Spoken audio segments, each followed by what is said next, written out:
And what's up, y'all? Welcome back to another episode of that Dynamite review show on the Tricology News Talk. And as always, I'm your host with the most, Mr. Tricology himself. And with me, as always, is my co-host with the most, Mr. Leland Benford. What's up, bro? What is up, everybody? I got a new mic, so hope it sounds better. But yeah, I had this mic for a minute, and I figured I might as well start using it for this and give you guys a better quality sounding podcast. So I hope you guys like it. Oh yeah, but yeah, looking good, pretty good, pretty good. Before we get into the show today, AEW made an announcement during the broadcast is that AEW is going to be making its way to the United Kingdom next year. No further details were revealed, but TK in previous interviews has expressed interest in touring the United Kingdom, especially mentioning the Craven Cottage as a possible location for a future event in the UK. That is the home of the Fulham FC Soccer Club, which is owned by Tony Khan's father. AEW is making several debuts in the coming months. They are set to debut at Climate Pledge Arena in Seattle, Washington, which is the hometown of Bryan Danielson, on January 4th. Then Portland, Oregon on January 6th. Then they will make their way to Fresno, California debut on January 18th, followed by Lexington, Kentucky on January 25th. Yeah, they're going to be doing a lot of new territories, and I know Tony Khan loves the home guy pop. And then you got Daniel Bryanson in his hometown. I believe Darby Allin is from Seattle. So they're making their way up that way. And then speaking of hometown guy pops, the UK, you got Anthony Ogogo over there. I wouldn't be surprised if we start seeing some stuff for him so he can have that pop. And the UK feel like they got their guy that they can cheer in. And believe it or not, guys, Anthony Ogogo is much bigger in the UK than he is in America. He was on the UK Big Brother. He's on a lot of their sports shows. So he may be a big draw in the UK when they go over there. Oh yeah, and absolutely. And I'm looking at the an arena here, and it holds about by at least the 20,000 people. 20,000 people. That's a good size. Yeah. So if I had to predict, it will probably be for a special Dynamite episode, or maybe a spot for a pay-per-view. Maybe a spot for a pay-per-view. Yeah, why not make it an event that people can pay for and watch? And plus, their pay-per-views are always really, really good. So why not? Yeah. Yep. Do some free TV over there, and then do a pay-per-view. How they do, like, a Dynamite, a Rampage, and then a pay-per-view. Like, give it that whole Chicago thing, that whole Chicago effect.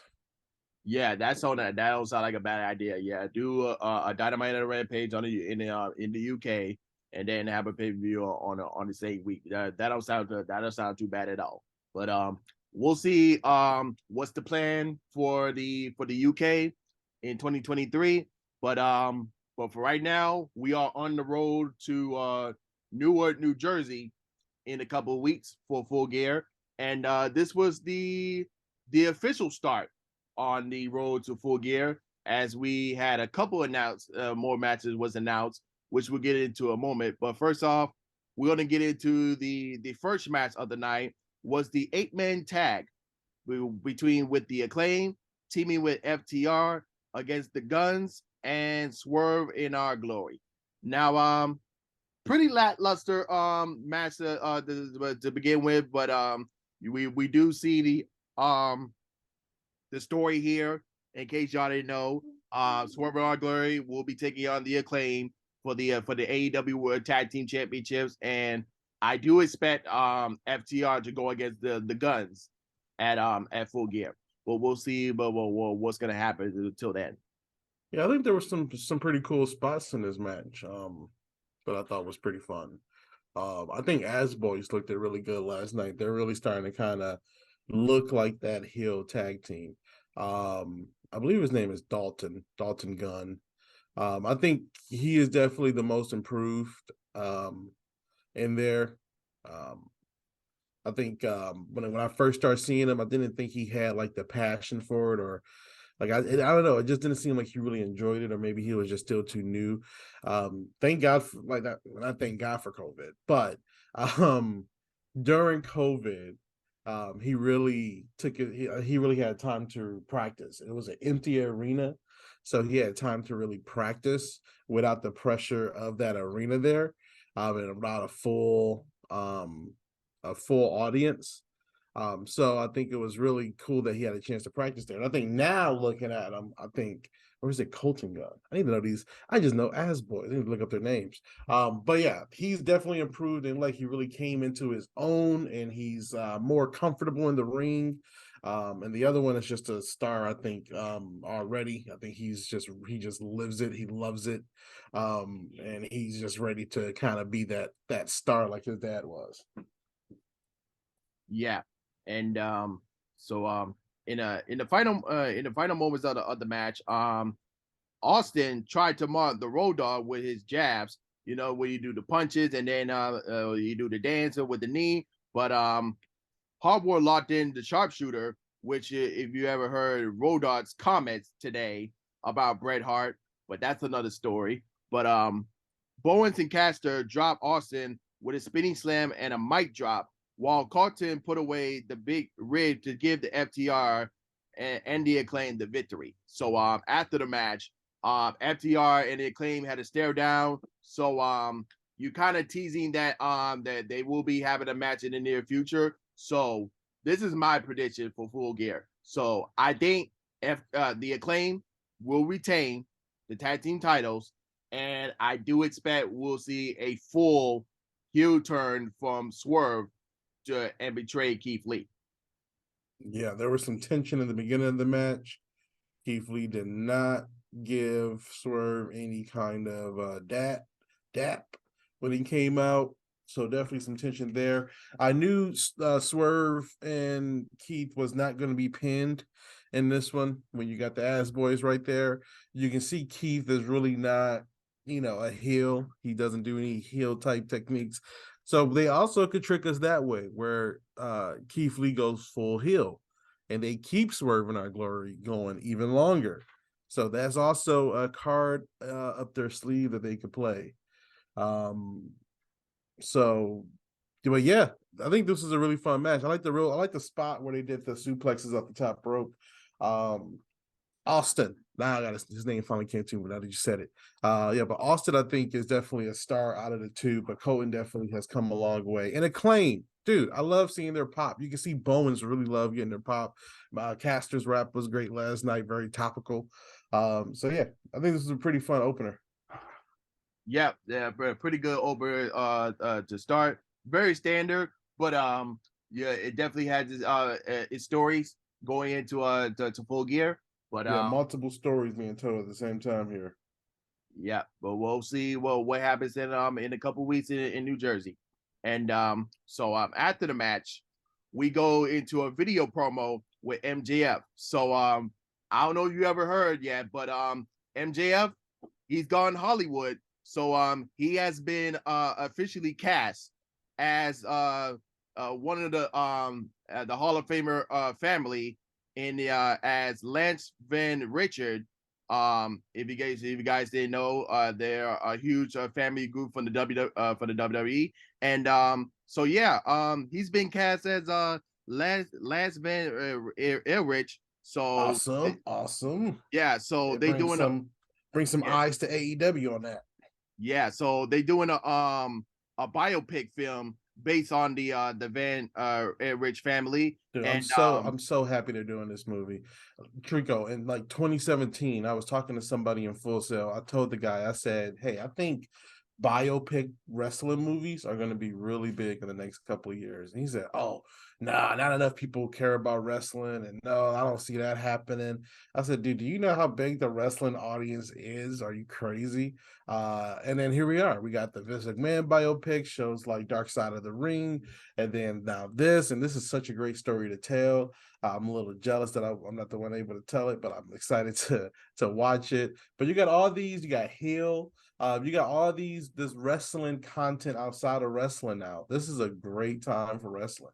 And the more content that's made about wrestling for mainstream people to watch, the more eyes it comes to the product. It may go to AEW, I mean, it may go to WWE first, it may go to AEW first. It's now a kind of a toss-up, you know. But now that AEW is on TBS and TBS wants to promote AEW as more of a sport-like thing, and they're getting some money put behind them, it's just a great time. It's a great time for professional wrestling in general, because now we all have something that we like, no matter what it is. If it's New Japan and you like that style only, if it's AAA, you like that style only, you know, if it's AEW, WWE, if you watch both, no matter how you shape it out, it's a great time for professional wrestling. Yeah, and Zac Efron and Lily James are attached to the cast, as Zac Efron will be playing the main head, the Van Elrich Kevin, and in the movie, and it will be produced from A24. That company has been put out a lot of good movies lately, and this movie is set to release in 2023. We haven't got the exact release date yet, but it is slated to come out in 2023. Mm-hmm. Yeah, I think it's going to come out really good. I'm looking forward to seeing that one. Yeah, and with so congrats to MJF getting that yeah a big film debut spotlight. Let's see how he does in the big screen. But so in the video promo, he was on Pardon My Take Radio Talk, and he was talking about how the firm betrayed him. So and the doctors told him not to travel after the attack from the firm. He says history will be made at Full Gear, and he compares himself to generation talents like Bruno Sammartino, John Cena, The Rock, and among others. MJF does not like Jon Moxley, but he respects him because he had to work his ass off to get where he at. MJF was born to do this, to act in movies, wave the flag at AEW, and bring pro wrestling back to where it was. MJF said, the spotlight at AEW has always been stolen from him, and he lists the examples like the confrontation with CM Punk and the Young Bucks, and like with Chris Jericho, the Matt Hardy situation, all the other examples that he talked about, and he also saying William Regal bet on the wrong horse, and come Full Gear, the devil would get his due. So this was a excellent promo from MJF. So you know that he was serious here, but a lot of people question is that is he still a heel, or is he like an anti babyface? Yeah, I think he's kind of a tweener now, to be honest. At any moment is he's so older that his heel comments get a pop. You know, even when he's dogging on the city that he's in, he still gets a pop. So he's in a very interesting moment. But I think him coming out to try to help Mox last time and then also getting beaten up with the firm kind of definitely takes him out of deep heel territory and definitely puts him more in the middle, because now he has a heel adversary, something he hasn't had before. He's always been at odds with the babyface. So now he's at odds with that other heel group. So that kind of pushes him up towards the middle more. Not full middle, but definitely out of deep heel territory. Yep, exactly. And speaking of former allies, former friends, Stokely Hathaway cut a promo as well, talking about growing up with MJF, but certainly he forgot where he came from. He says MJF is dick riding Jon Moxley without a license. He don't need MJF, as he's gonna do this without him, and he will see Max in hell. So this tells me that at Full Gear that we're gonna ignite the rivalry between MJF and the firm. How are we gonna do it? I don't know. But this all depends in the next match we're gonna talk about. So where do you see this going? First off, I didn't know they could say Dick Ryan on TV. That took me by surprise. I was like, what the hell? Yeah, I think Stokely is just gonna be, like I said, the adversary to MJF. He gives us somebody else to hate, and he gives us somebody that we want to see MJF get his hands on, and that's something I don't think we could have said before. So now Stokely Hathaway is arch nemesis to MJF. So now Joker has a nemesis himself, So yeah, I think it's interesting how they're doing this. I think it will be leading up to a full babyface turn, and then shit, he might have the biggest run of his AEW career, to be honest. Because he has a catchphrase. I think Mox needs a catchphrase. I know he's not that kind of guy, but Stone Cold had a hell of a catchphrase. He had many catchphrases. And it don't need to be anything that's a long line. It could be just one word. But I don't know if Mox has that kind of, I want to say charisma, but I don't think Mox. I don't know. I think they need to give him a catchphrase so they can sell more shirts. Now Moxley is the type of guy out like, let me wrap this to you, and then we're done. Right. Let me just wrap this. I don't know. Like I said, I don't think it needs to be like a if you smell what the rock is cooking, or that's the bottom line, or the best there is, the best there was. Like, I don't think it needs to be anything like that. But I do think we need some kind of word association with Mox that's funny. You know, I don't know. He's been saying some stuff about being like about this is not the easy way and stuff like that. So something maybe with something, I don't know. But that's just me. That's just me being a wrestling fan, and like I really want Mox to have that thing I can say with him. You know what I mean? That we all can say with him. I think that'd be taking him to the next level in a way, and where he needs to kind of submit himself. Because like think about it. If I say Stone Cold, the first thing that come to your mind is kind of like 316, bottom line, like all this stuff, you know. But so that's what I'm saying. When I say Mox, we just think about straight fighting, straight brawler.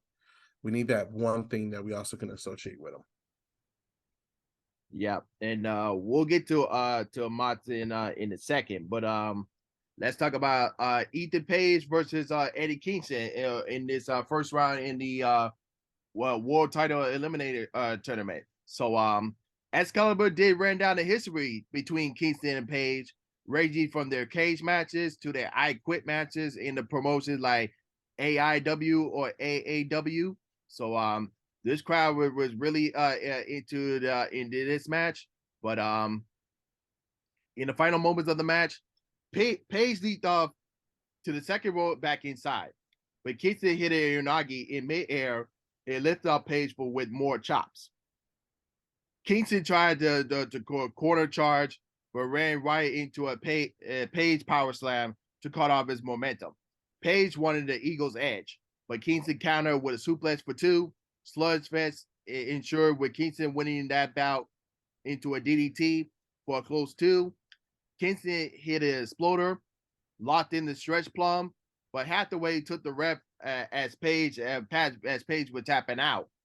Ortiz ran up Hathaway as Kingston turned and crumbled by a Page high kick. Page went up top, but was caught up by Kingston, who himself was crushed by Page, who hit a wild avalanche Eagle's Edge for three. And Page, this is Page's biggest singles win to date so far. So now Page has moved on and will face the winner of Bandito and Roosh next in the next round of the tournament. Now, this was a pretty good match here. Some people say they wanted Kingston to move forward, but like I said, story wise, it makes more sense with Ethan Page moving forward because with the feud between Moxley and MJF and the firm, all that stuff. So but not to worry. Eddie Kingston will get his main event spots sometime soon. But But I mean, but I think yeah. anyone who's waiting for Kingston to have like a championship run is going to be waiting for a while. Kingston is exactly where he needs to be. He gets his pop. He can come out work with anybody, and he's a working wrestler. For Kingston, that is perfect. You see what I'm saying? He's a veteran. He's making money, man. So the thing is, anybody's waiting for that is going to be waiting for quite some time because Kingston is not that guy. He's that guy you can put in with anybody, anytime, and he's gonna have a draw. And he's gonna have people want to watch it, and he's gonna get a pop, and he's gonna go do his job, and get paid. I'm telling you. So don't look for Kingston to have some big championship run. Um, but Ethan Page, now that's somebody that could eventually be the face of AEW. That's somebody you can put on TV. That's somebody you can put. You put the championship on him. Put him on some morning shows or something, and then that is your champion. He has that look. He has superstar type look. He has charisma.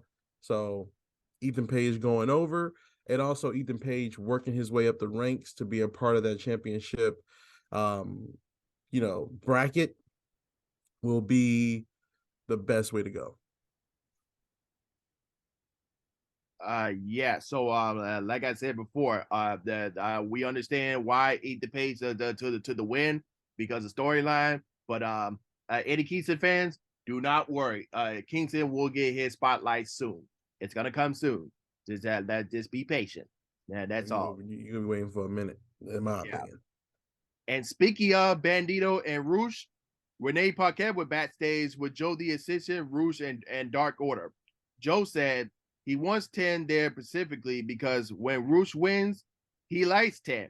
So he will give the first title shot to Bandito, while Uno, Reyes, and Silver will never get one.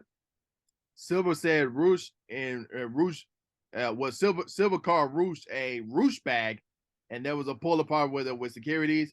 I legit thought that 10 and Roosh was still in this storyline, and I was like, where's Andrade in this situation? Like it don't make no sense. But it is what it is. What So were we talking about? We was talking about something they may have planned for Andrade soon. But yeah, Andrade's been off TV. Oh, we were talking about Jeff Jarrett and um Jay Lethal and all that stuff. And how Andrade can pop up in there. But Andrade's been off TV for a minute, man. I feel like AEW didn't push him correctly, or maybe he's a bad person to work with. I don't know. I don't know what's happening there.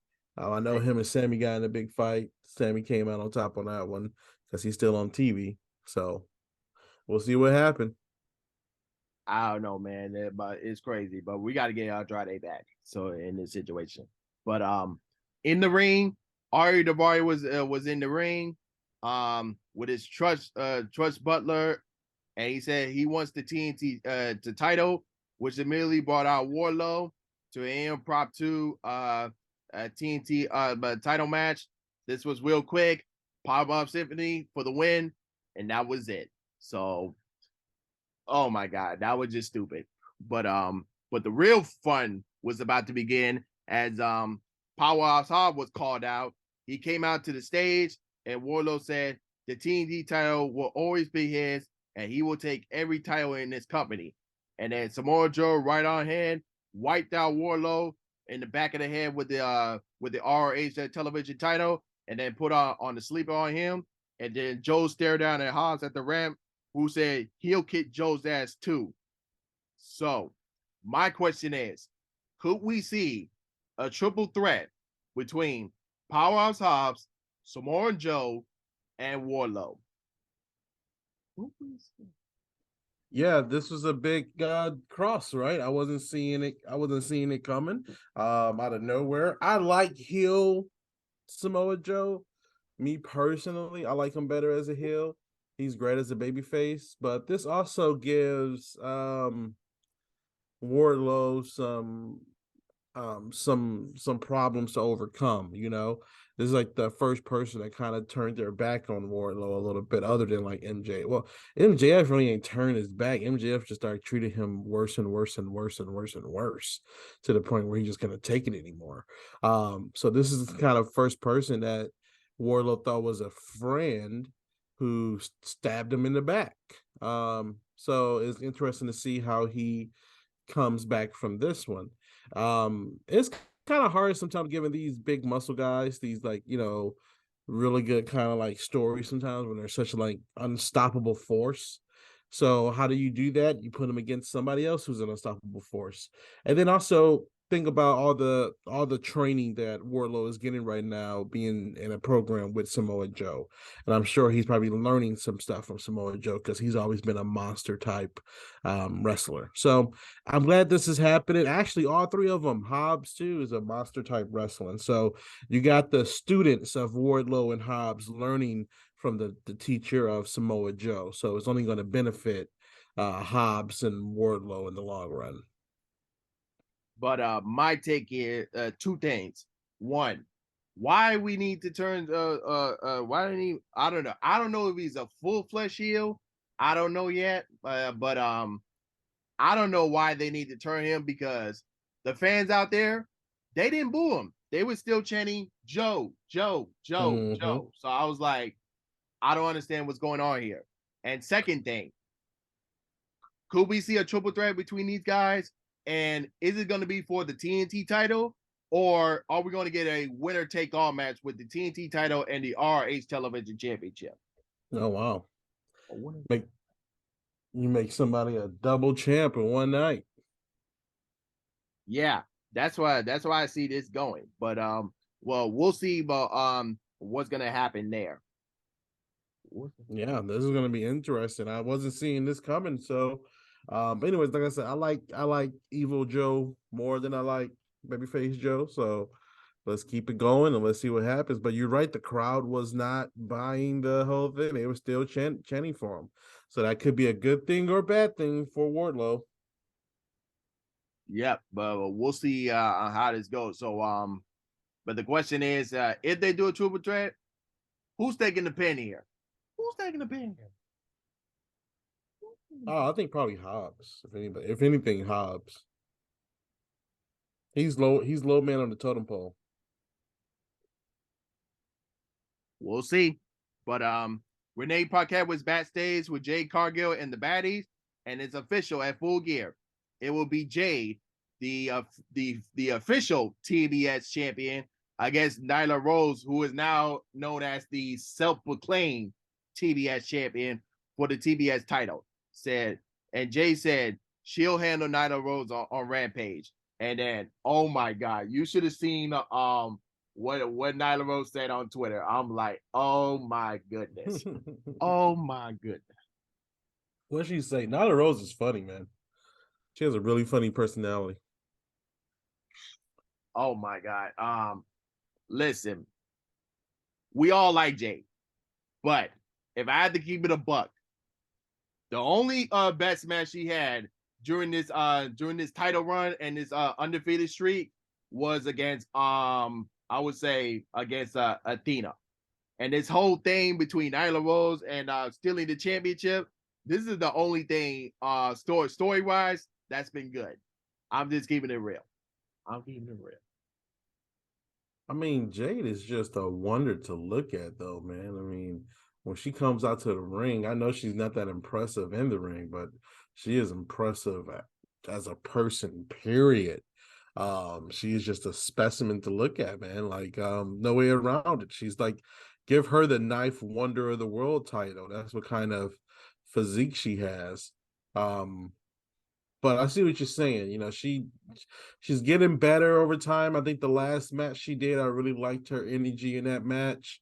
Also, real quick, to shout out to AEW for using those classic versus videos where the wrestlers are video animated, then it goes to a picture like they used to do in the Attitude Era. I really like that. It's really nostalgic. So I'm happy every time I see it.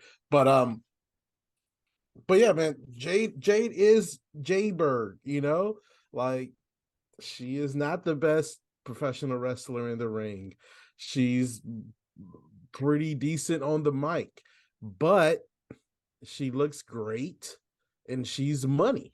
Period. You can put her on anything and people are going to just give her so much attention and they're going to say, where can I see more of her? And that's AEW. So it works right now for this division. Yeah, and Jay Cargill was in the top 5 for the PWI top 100 women's wrestlers of the year. See, because of her physique and the way she looks, she's bringing attention to the sport. She's came out with celebrities. She's came out with all types of stuff. She's a real influence. I think a lot of young black ladies watching wrestling be like, man, I want to be like Jade when I grow up. The thing is, no one can be like Jade when they grow up because no one is blessed with those genetics like she was. So she just looks like money, bro. Like she really does. Yep. And and then so going from that, we got the face-to-face off with Soraya and Dr. Britt Baker. So Tony Schiavone was in the ring to introduce both women, and Soraya gave out the opening comments. As Soraya said, she took some tests, and unfortunately for Britt, she is 100% cleared. And Soraya broke in tears as the crowd went nuts for this news. And Baker said, there's nothing more fickle than an AEW fan.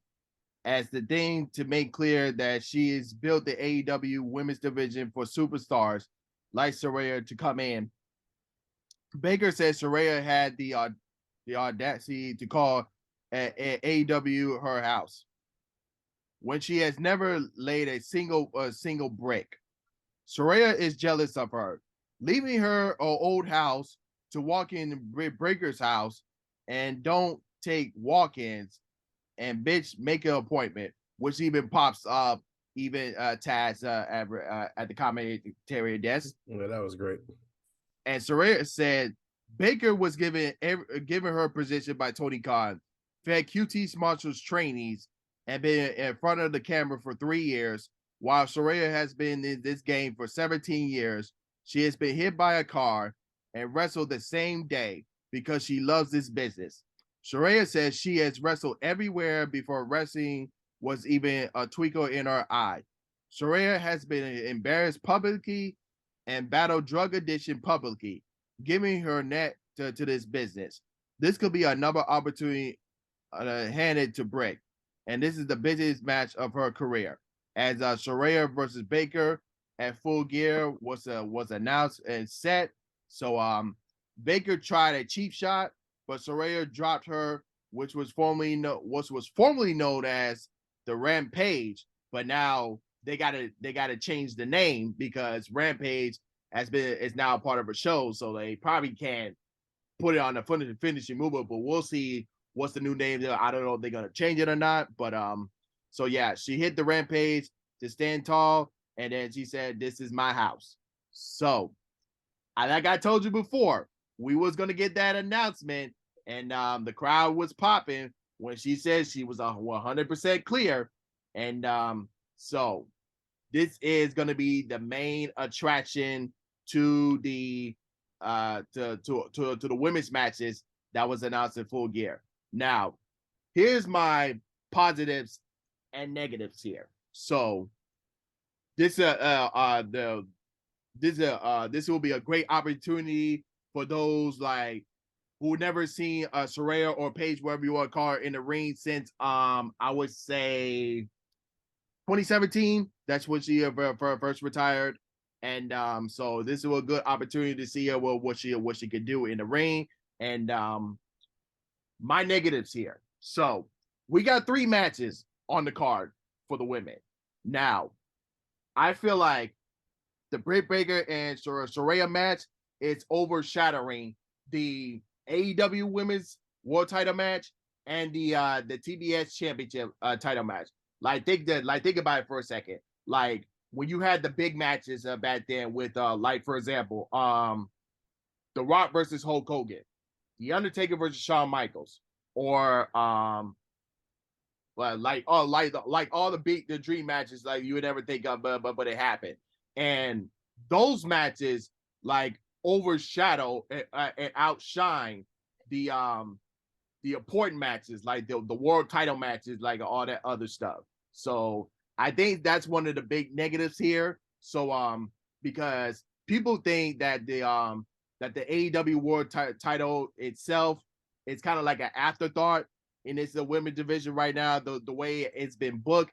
But hey, it's not their fault.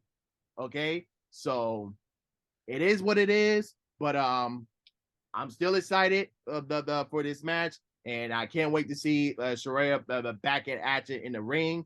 So yeah, what are your thoughts on that? What are your thoughts? Yeah, right now Tony Storm, I feel like doesn't have a real competitor. I think her real competitor is going to be Thunder Rosa when she's cleared. So I get how there's no real big draw for the interim women's championship. But at the same point in time, if Saraya was in that picture, people say, oh, she's gone. And at the same point in time, though, Jamie Hayter has been getting hella popular. I don't know if you guys been noticing it, but she gets really good pop style, and people are trying to get her to be kind of a new star. So this is a great opportunity for Jamie, and I don't want people to say, well, they're not paying no attention to the division or to the championship when they're putting one of the women in the who's getting a big pop now in this match, and Tony Storm is doing really well as well. So I think it is a match, and there's some story there. They both lived together; they were roommates, so I think they are doing a good job building what's going on. And they had later on, we'll see Jamie go against Sky Blue. So I wouldn't say they're not giving it any attention, but if they would have put Soraya there, then they'd have been complaining about that. If they would have put Britt in that picture, they'd have been complaining about that. So I think having first off, it's 3 women matches, dude, on one show. So let's give it up for them, because that means already just with if Soraya wasn't there, we would have only had 2. So already she is bringing more attention to the women's division, like she said she would, because now that is a part. That match just took the place of a what would usually be a guy's match. You see what I'm saying? So if she wasn't there, that would have been just another guy match. But because she's here, we get 3 now. So she's already making a difference in the division. Yeah, and there was some points in the promo that I mentioned that and even though she didn't say it, but it feels like that Saraya wanted to say that that Britt Baker is slowly becoming the Charlotte Flair of AEW. It was a couple of things in her promo I didn't like when she said, "You don't know what it takes to be a superstar." Like, that one, I was like, if I was in WWE, I'd have been like, "Yay!" But I'm in AEW, so I really would have preferred if she would have said, "You don't know what it takes to be a real professional wrestler." Because at the end of the day, Saraya was a professional wrestler before she was a superstar. So, and now she's back being a professional wrestler, if you want to look at it in those terms. But she has more claim to the term professional wrestler than anybody, since she was literally born in that ring. Her family is all professional wrestlers, and they're not trying to be superstars. They're trying to be professional wrestlers. So she has more claim to it. So I wish she had the mindset at that moment to kind of steer it more towards the term of professional wrestler. And I think that's a better way of getting over with the AEW crowd. Yeah, absolutely. So, but at the end of the day, this match is between Saraya and Britt Baker. This is gonna be one for the ages here. So and we'll see what the outcome is gonna be, and we'll see what kind of ring shape that Saraya is gonna be in. So it's gonna be very interesting. Yeah, happy to see her back. Happy to see her back for sure. Yep. So after that, we go backstage with Sanjay Dunn, Jay Lethal, and Satnam Singh. Is with QT Marshall and the Factory. So Dunn paid Cole Carter, which was formerly known as Two Dimes from NXT, and paid his services next week until the best friends Orange Cassidy and Dan Housley interrupted. So we got a All-Atlantic Championship match between Orange Cassidy and Lee Johnson, while Trent Beretta and Jay Lethal literally had a match which was coming up right now. Right now. Yep, and I think that was pretty fun. I like seeing Jay Lethal in the ring. Trent did a good job, but I think that all led up to what happened after the Trent and Jay Lethal match. They had a decent match. Jay Lethal came out like a real heel, attacking him before he was able to even get into the ring. And kind of had the advantage the whole match.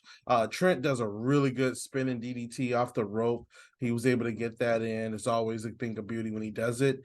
But yeah, I think the whole point of that match was so we can see Jeff Jarrett come out shortly afterwards to cut his promo. Yeah, and this was a pretty good, hilarious back and forth match between Trent Beretta and Jay Lethal. But I think it's time. They're pretty good on their own as single competitors. But I think it's time that that Orange Cassidy and best friends starting get into the trios championships, because the trios championship has been on shine recently. So once we get familiar 3-man groups back, hopefully the trios championships will be in the spotlight soon. I think the trio championship is going to be in a big spotlight after Full Gear when the Elite returns.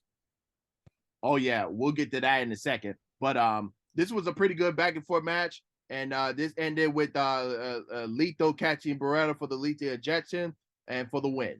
So Tony Schiavone tried to interview Sanjay John and the crew, but was told to buzz off as he introduced J-E double F J-A double R E double T double J Jeff Jarrett. So hearing my word on AEW will not stop for being weird to me. Jarrett said in his debut had millions of views and ran down the accomplishments of Dunn, Lethal, and Singh. Jarrett was screaming this whole promo, calling out Sting and Darby Allin as the stage handler was trying to wrap them up, and Jericho chased him off at the segment as the segment went off. So we are basically getting the old school TNA in AEW right now, and I'll explain why in a second. But in the promo, so when they was listening down the accomplishments, I don't know if you guys noticed it or we ever mentioned it, but Satnam Singh is a former basketball player, and he played for the Dallas Mavericks. So in case y'all didn't know there. So he also mentioned in the promo that Satnam Singh is not some tall dude who wears some red skinny jeans. So he was talking about Braun Strowman there. And when he also said a big yellow banana, so he was mentioning Triple H and the big nose that he got. I don't know if you catch that promo as well. So yeah, and so it was official at Full Gear. We are getting Jeff Jarrett and Jay Lethal versus Sting and Darby Allin. So I feel that this is a remake and a makeup from the Ric Flair last match that Jeff Jarrett and Jay Lethal did when they faced against Flair and Andrade El Idolo. So I think this was a kind of makeup here, and with Sting and Jeff Jarrett in the ring together in a while. So that's why I said you're getting the old school TNA in this match. The old school. So yeah, this is going to be a hell of an interesting Full Gear coming up. I think everything they're doing is kind of, now that we're in Full Gear season, everything is ramping up towards that. Oh yeah, absolutely. And so after that, Renee Paquette was backstage with Jungle Boy Jack Perry, who said Luchasaurus and Christian Cage do not decide when this is over. He has a challenge for them regarding Full Gear for the both of them. So and he wants to do it at a Rampage. So, what do you think the challenge is going to be? What do you think the challenge? I really don't know. I'm really excited to see what happens on Rampage. I like how they've been teasing Rampage more often. To kind of get people to want to watch it more. I think that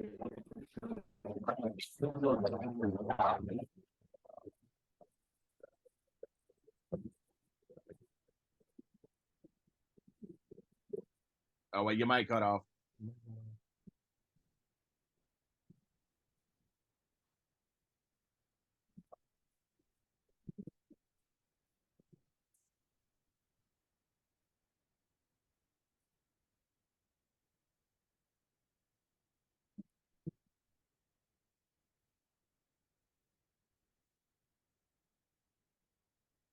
You still there?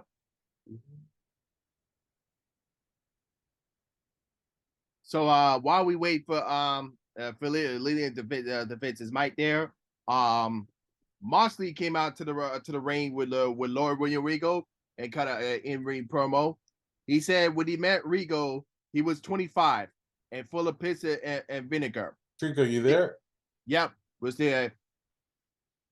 You there? Yep, I'm here.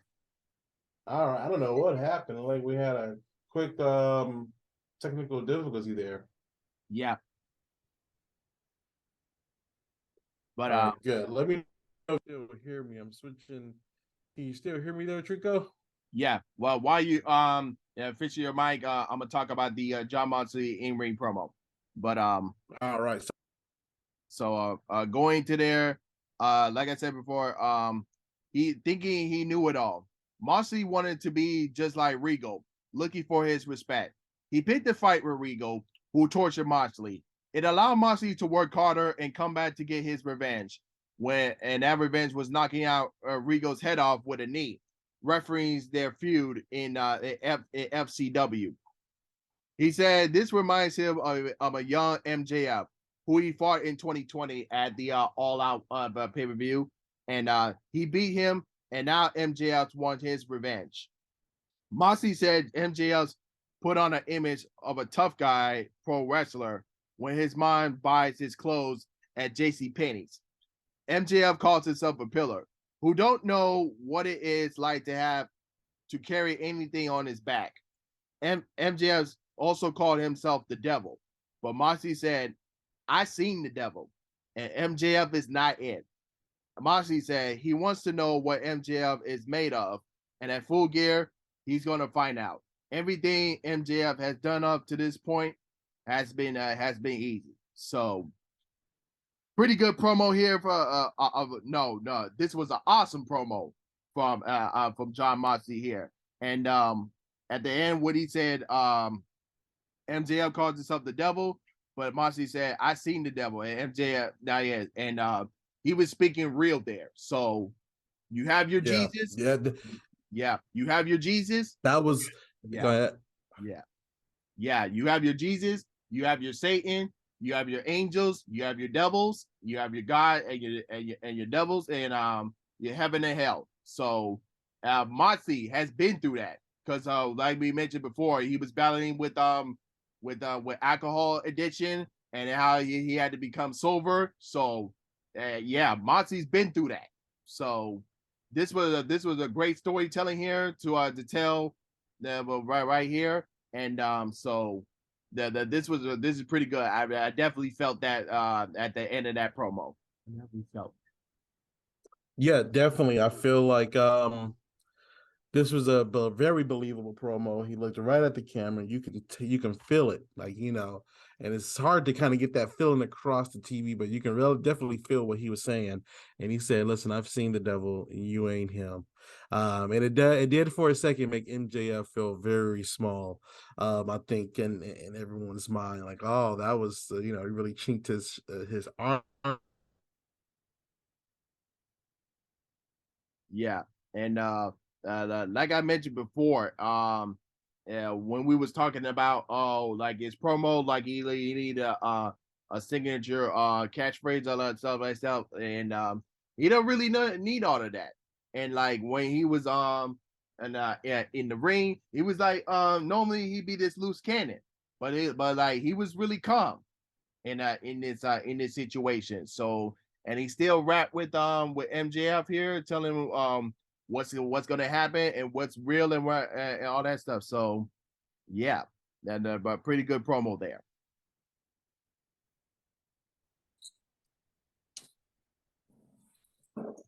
All right, so John Moxley did a great promo. You really could believe what he was saying. You really could believe the stories he was telling about being, seeing the devil and being a part of that. So this was definitely a great promo. Again, it goes back to what I was saying earlier. I really do wish he had a catchphrase. I just need Moxley to come up with one, but something that we can say with him at the end. Um, Something cool, man.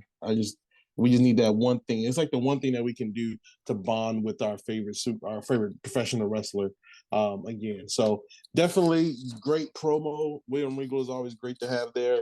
Looking forward to what they do next in this story. Yeah, and like I said before, he was really calm here in this promo. He was not like walking around like back and forth all the time. It was like, oh, let me be calm and cool collect here, and let me just let me spill a little rap to you. So that was it. Let me spill a little rap to you. Yeah, this was definitely fire. Really good promo. Yeah, so we got another video package about the disappearance from the Elite aired. So this time, this was highlighting more of their careers across the globe, which include pictures of Adam Cole, Cody Rhodes, Kevin Owens, Sami Zayn, and Finn Balor. While the full gear design was showing backstage along with a tick-tocking clock. So this tells you that the Elite will be returning at full gear. Yep, that was the big tease. So yeah, I'm excited to have them back. They're the lifeblood of AEW. They're the creators of this company. So they need to be in the fold, and we got to see them as things. But it also showed that AEW can run without them at the same point in time. But no, getting them back in there is definitely what we need to be doing. Yeah, and now after that, we got a quick video package about Bryan Danielson and Sammy Guevara and their 2 out of 3 falls. Main event was shown. Danielson said all the disrespect he's endured in the past month is going to result in him taking out his frustrations and kicking Guevara's head in. So that was a good video package there to hype out the main event later on tonight. And then we get into Jamie Hayter versus Sky Blue. Now, we talked about who's more thick between Tony Storm and Jamie Hayter, but who's more thick here, Jamie Hayter or Sky Blue? To me, it's still Jamie. Sky Blue pretty thick, but I don't know. Jamie got them yams. Yeah, so we shouldn't be talking about these little wrestlers. Like, what are we doing, Trico? What are we in middle school? Yeah, so Sky Blue is going to be definitely a future prospect in the near future. But her training is really paying off. Everything they're doing with Madison Rain, her training is really paying off. She looks better in the ring so far. Yeah, and this was a pretty good match between the two here, and which ended with Jamie Hayter landing the ripcord lariat for the win, and Hayter tried to put the boost into Blue after the match, but Storm that chased her off. So but the majority of this match took place during the commercial, which you hate to see, but Blue definitely took it to Hayter, but Hayter here, we all knew she was getting the win here because she got to get the momentum going into against Tony Storm in the title match. So yeah, they've definitely been building up Hayter as the challenger for Tony Storm, which should be a great match for full gear. Now, we already expressed our opinions about where this match stands with the other 3 women's matches in full gear. So that we express our opinions there, but hopefully we get more in-depth story between Tony Storm and Jamie Hayter. More in-depth story. For sure, for sure. Yeah, like I said, Jamie Hayter did a good match. You know, she was on. She's in that big match coming up in Full Gear with Tony Storm, so having her here is great. And I think the women division is getting more time ever since Soraya popped up. Yeah, and afterwards, we got a video package on Brian Cage and Dante Martin, so highlighting their hyping up their upcoming eliminator title match for the on Rampage this Friday coming up. So after that, we got a backstage with Alex Perez hoping to interview Ricky Starks about the title eliminator tournament, which literally turns his head into getting knocked in a steel wall as Lance Archer had Starks by the neck and slamming into the steel door. Archer said everybody dies, and Marvel was yelling help and help. I mean, whoa, we didn't expect that to see that coming. But let me just say this about this whole tournament. Do you really see any of these guys believable except for Ethan Page and Ricky Starks? Believable. Roosh. I think Roosh is a good. I think Roosh is a good contender. I mean, but a lot of the brackets be like this on most wrestling shows. It's like, oh, that guy ain't got no chance. That guy ain't got no chance. But the thing is, I think they're giving the time to the people that need more time. So that's like, you know, that's Ethan Page and Tony Starks. So you can say this bracket was made to give them more time. Especially with Adam Page out now, they need to put somebody in that kind of spot of another kind of a star and get people behind him. So it's really a race between Ethan Page and Ricky Starks now. Yeah. The reason I said Ethan Page and Ricky Starks, because I believe those two is going to be the ones that's going to make it into the finals. And with that, Ethan Page versus Roosh is good, you know, like, you know, so it's still other people that's in there that's going to make good matchups for them. Yeah, but I'm talking the finals here, because I feel like Ethan Page and Ricky Starks will be the obvious choice going into the finals, because whoever wins there, you got a story there between John Moxley and MJF. So Ethan Page, so doesn't matter if John Moxley wins or MJF wins, you got a story there. And also Ricky Starks, he's good enough to face up against John Moxley, because John Moxley believes in him. And what a match that could be between Ricky Starks and MJF. So you got a one in a generational talent, and then you got the absolute talent right there. So that makes more sense in my book. Yeah, definitely. But yeah, it's good to see them pushing new guys though, and putting new guys in that picture. Yeah. So main event time. 2 out of 3 falls match. Bryan Danielson and Sammy Guevara. So Danielson got the first fall really quick when Sammy Guevara got himself disqualified and continued hitting Danielson with the microphone into his eye. So he was bleeding during the whole entire match during the right eye. So